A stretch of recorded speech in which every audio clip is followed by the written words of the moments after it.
Wewe kofia wewe vayo. Vayo nawe bisi ya jimu. Ibiki tukakoze twagala kusooka kupima kwekuzaako akopazo gw'ebintu musowa zino akopazo gw'ebintu musowa zino webuzeeko omuzanyo w'omufuzi omuzanyo n'okukwata obulungi sinza okunyiza leeti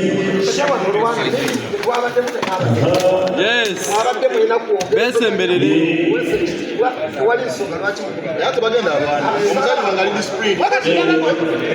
tagenda kulwana besemberere sawibi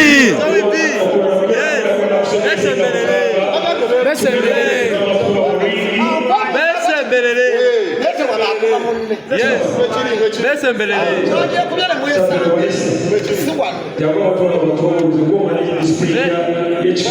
aleke akopazo besemberere kale besemberere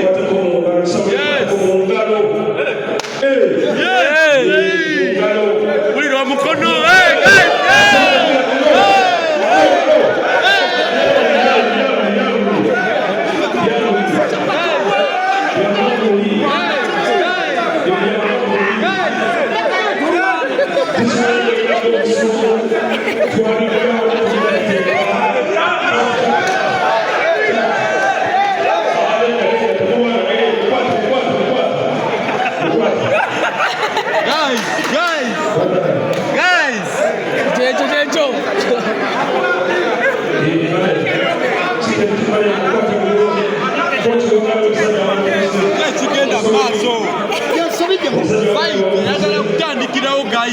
Fight and kill the wall. Fight and kill the wall. Someone chicken fight and kill the wall press conference. Fight and kill the press conference. Bana fight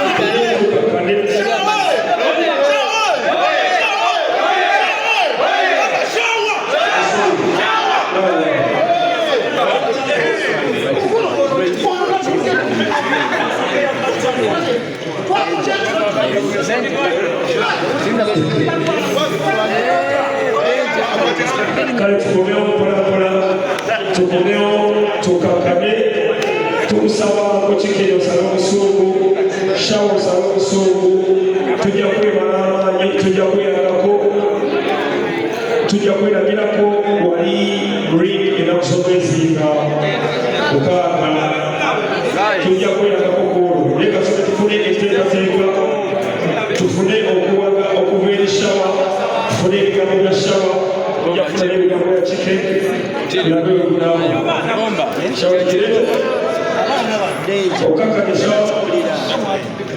tola tufune ku bigambo byo enteekateeka wegulamu.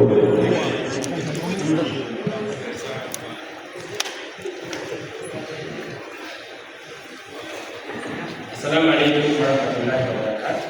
Alaikum salam. Mugenda kunsonyiwamu katono nnyo, but this is my message. Gyenjagadde tukabadde sigenda kujja wano because ekigendererwa kyange oba lwaki bino byonna bwebiri mumumanyi ensonga lwaki so gye nyakeera ku makya n'akozesa n'anziba ssente zange kyemumanyi obulungi ng'amaze okwekozesa because talina talenti talina byakuzanya ayagadde olutalo oli wakati waffe nze naye alukozesenga advantage agirike fight afunemu ssente ekitagenda kubaawo so nze okubategeeza nti sigenda kuonana nekigere kikyo. There is no fight. I'm not fighting. What I want is my money. Njagala milioni zange 3 omugaggazi yamuwa n'azibba. Njagala milioni zange 2.5 eza chano z'atamba.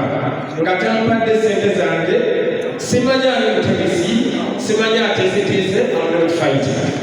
Bw'aba ayagala tulwanye agenda kukola ssente zange 5.5 then bambalire ngenda kujanga mukozi bambabuli bambalire with my lawyers tutuule okunaitibana mawulire bambulire ssente mpeka ze bampa bwemba bakulwana I'm fighting for a cause. I'm not fighting for views.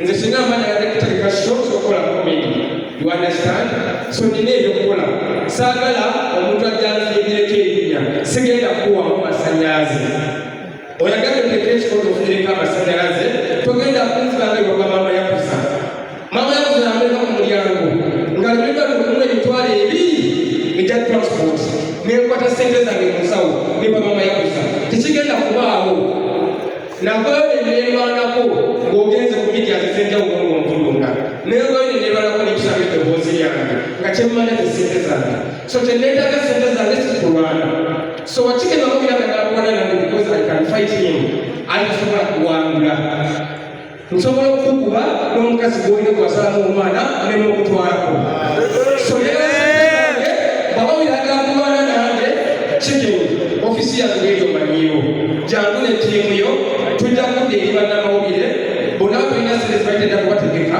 bakomewo nze okonfaminga nti mwana naawe lunaku zamezi mutaddeyo naku kimu nga ntegedde ngenda kubalina sente bimeka ate nga bampaddeko sigenda kuba mukwana bikonde ate nkaabire banna Uganda. This is my time to shine. Sikuwamu.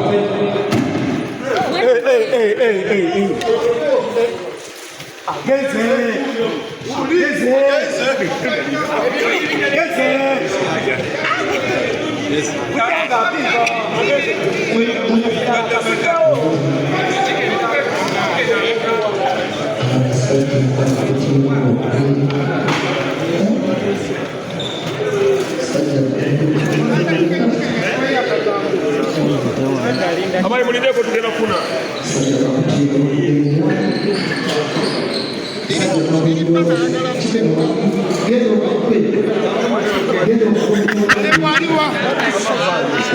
Ugende ukakupe.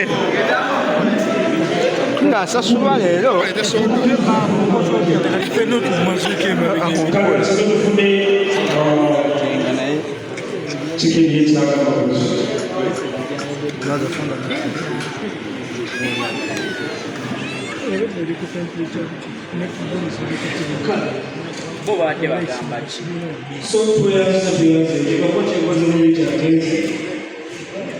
first of all, unahitaji tutegese shauri sana kuja kwa atiki. Obra za wale Uganda bakakasa. Shauri sana tuanduka na nini? Before we go to the level then the kids are at 5 So right now, Yamamati is at 5G. Kinochoko leo mwanachimani. 5G which is another thing that we do. Chika na kapita wana mwingine na tukio na tukubina yeye. Usome kursi ya sente, usome nguru ya kujawa kama ndio. Uleme mtaje mno mwana wake. Amtaje mwana mchana kuzala mwana aliye mwezi wa kutabiri na kwa. So wanaenda na chema subi 5G. 5G inakuzo mwezi mkaa. First of all, shawa sente zanga machamanja milioni 5 na mmekafu kalite contract. Jetuwasa ikala kusubiza sente hizo. Bwe bateni hiyo atera jakudiira tujagenda ko mubalo ya tuliire okutuwaliza information ne cyber harassment lusire byaka musana ebyekomina ebigana akuja musanga ko ya street zeri kafist awafite mumanyi bulungi ndi musimu nnyo bwekituba ku street fight ndi dangerous so erakuza mwezi mukaaga mujega kusubira fight ngenda kuza mwezi mukaaga mujega kusubira fight tugenda kulera ku supremacy mwenyini enangulabi tugenda kulera ku supremacy enangulabi bwekiragaana tutapiteeka mu walo yakola yakusaidia ku incentive forms ekiraga kya kristo okulwana ali tugenda so mukawa watuwe omukisa twesange ngenda ku mwezi mukaaga August emyezi ebiri okuva kati kyekalabiyeko kalabika kalina obusuku kakuze kalya mayinja era okero kakolera training serious kakuze kalya mayinja kasajja kazibuzibu era kakolera training kati serious so enaku z'omwezi mukaaga Uganda waffe